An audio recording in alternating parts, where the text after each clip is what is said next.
আমার কবিতা লেখাটা বা অনেক কবিতা লিখেছি আমি, কারণ এটা আমার একটা পেইন রিলিজের একটা মাধ্যম ছিল। তো I have been through real dark Times like 3.5 ইয়ার অথবা 4 ইয়ার্স ব্যাক। তো ওই টাইমটায় এই যে আমি যে মেডিটেশন কোচ আপনাদেরকে বললাম, তো ওই সময় আমার একটা স্পিরিচুয়াল জার্নিও যায়, আমার একটা স্পিরিচুয়াল অ্যাওয়েকেনিং হয় after hitting the rock bottom.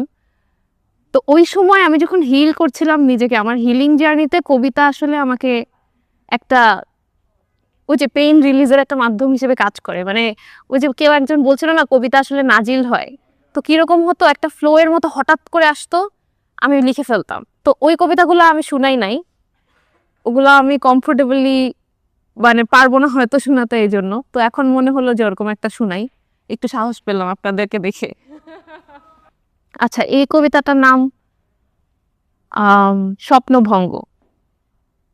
অনেক স্বপ্ন ভাঙার পরে এটা লেখা, তো এটা পড়ছি। স্বপ্ন ভাঙার কোনো শব্দ হয় না কেন? ভেঙে সহস্র টুকরো হয়ে যাওয়া স্বপ্নগুলোর অংশবিশেষ যে ক্ষণে ক্ষণে আমাদের হৃদয়ে কাচের টুকরার মতো বিঁধতে থাকে, সেই রক্তক্ষরণ দেখা যায় না কেন? বিঁধে থাকা টুকরোগুলো উপড়ে ফেলার পরেও ক্ষত শুকায় না কেন? এই রক্তক্ষরণ বন্ধ হয় না কেন? নীল হয়ে জমে থাকা কষ্টগুলো বের হয় না কেন? আমার কি ভয় লাগে এই জমাট বাঁধা কষ্টটা বের করতে? আমার কি ভয় লাগে যদি সব টুকরো একসাথে উপড়ে ফেলি, তাহলে হয়তো অতিরিক্ত রক্তক্ষরণে আমি আর বাঁচব না।